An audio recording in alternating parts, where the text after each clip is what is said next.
specifically the restoration of emergency general surgery motion.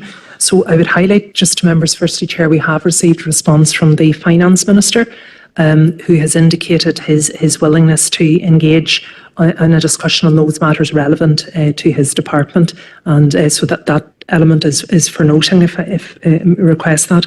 But secondly, Chair, I just wanted to highlight to members, and I know there has been clearly a lot of activity over the last number of weeks in relation to the consultation and associated arrangements. But Chair, you had convened a meeting with representatives of Save Our Acute Services and group leaders earlier in the week. And in the course of that meeting, a number of suggested actions and proposals were discussed. And you requested that we would bring those this evening for members' consideration.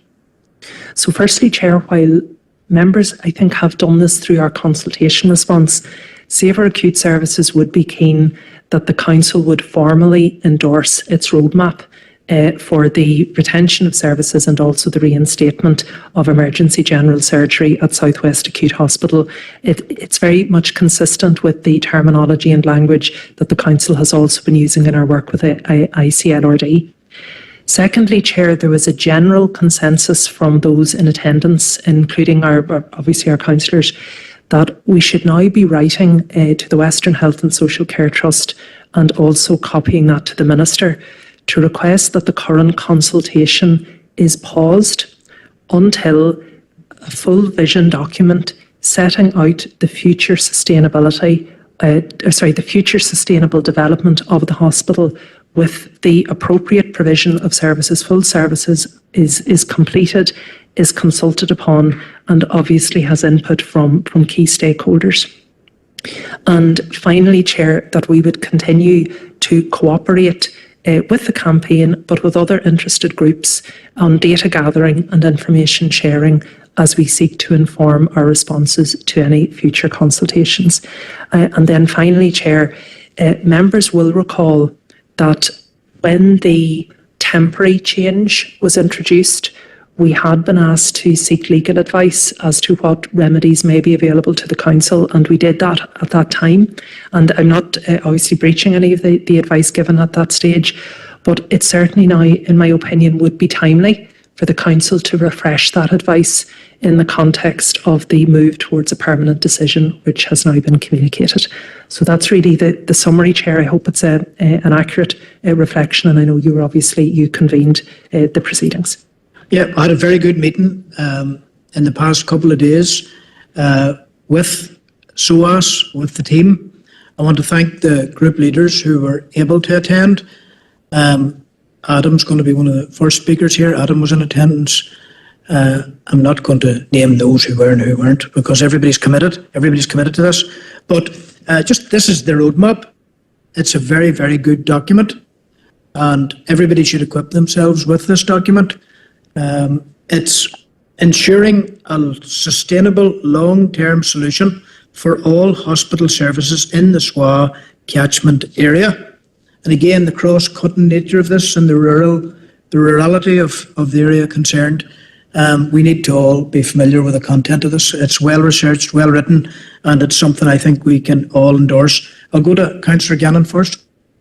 Thank you, Chair. And firstly, just to propose to note that the Minister of Finance's response, possibly the department that would have been least targeted by that motion in terms of it being cross-cutting. So hopefully we get a more positive intervention from other ministers on this, because that motion was proposed prior to the launch of the consultation, and now that that's been paused, really it's still relevant today,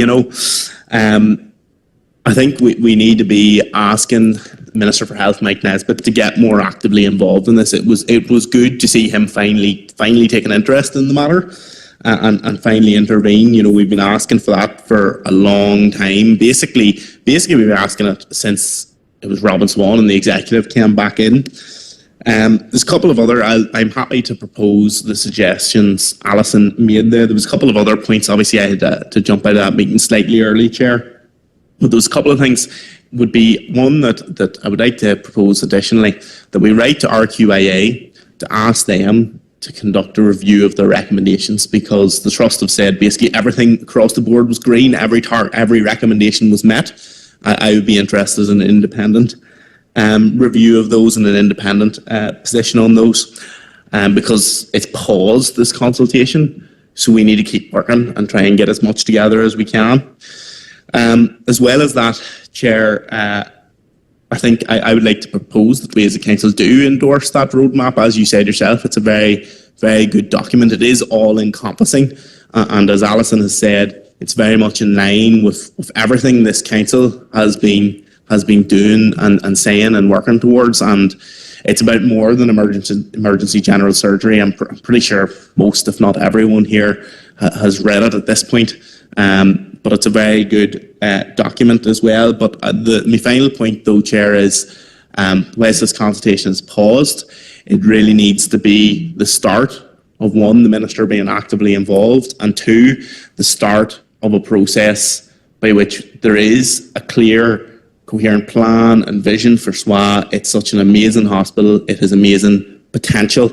And I think there's a lot of work to be done, but it can be done with the right minds involved and the right attitudes towards it, which may have been lacking so far, but hopefully a few people in positions of power will take notice of the likes of the campaign group and the likes of our voices here as well, Chair. Thank you. Okay. There's also the whole concept of a hospital serving a rural area requiring protection, like in law, legal protection. That is a concept elsewhere, could be implemented here, you'd like to think. Go now to Councillor Coyle. Thanks, Chair. I think the Chief Executive did give a good summary of the meeting, and there was a lot of focus on the rural issues and being a rural hospital. I don't think we felt at that meeting that a pause was really good enough. I mean, it was needed, but it's not good enough. We need the Minister. If the Minister can come in and pause it, the Minister can come in and actually reverse the decision of the permanent removal of the emergency surgical services. And it is vital that the Trust and the Department of Health work together on producing a document or paper on the vision of SWA. And that should also include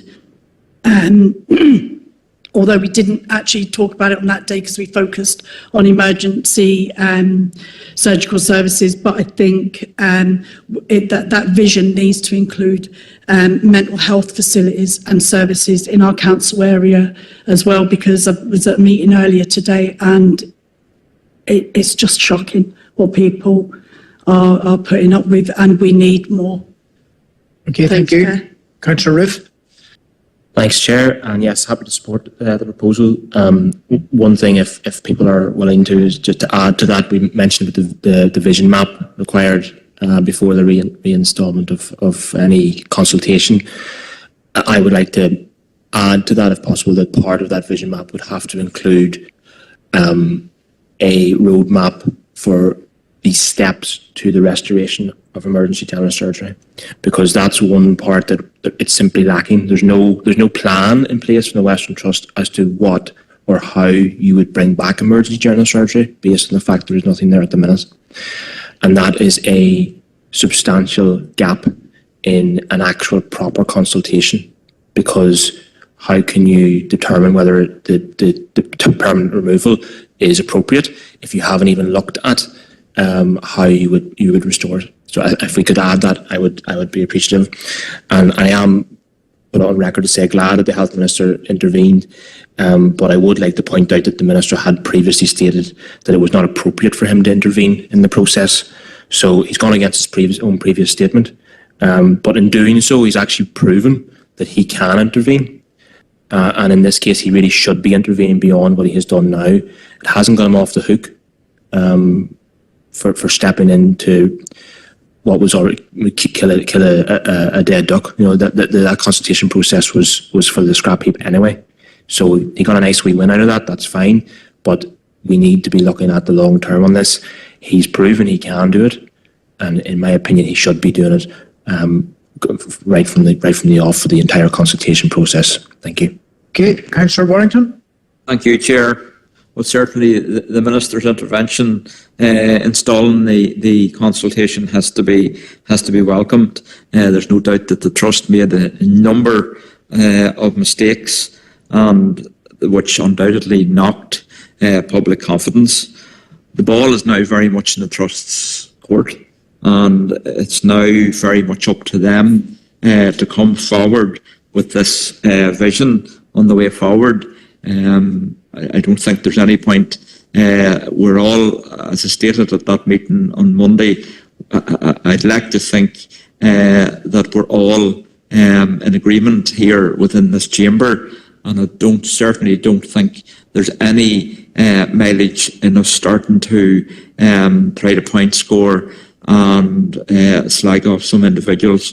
But certainly we're in this together, and we will keep on, as it's been stated, we'll keep on fighting to get the emergency surgery reintroduced into the SWA. Thank you, Chair. Thanks very much.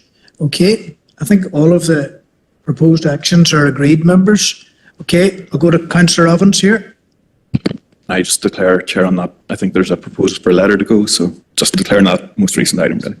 Okay, that's great. Thank you. And agreed, members, on a course of action there. I just want to thank Jimmy and Helen, Sam, Karen and Donal, who were the team that presented to us the other day and presented a very good case. And we agreed to work closely into the future on these matters, and also take strong account of the ICLRD work, which might be reported on in September. Okay, thank you. That's agreed, members. So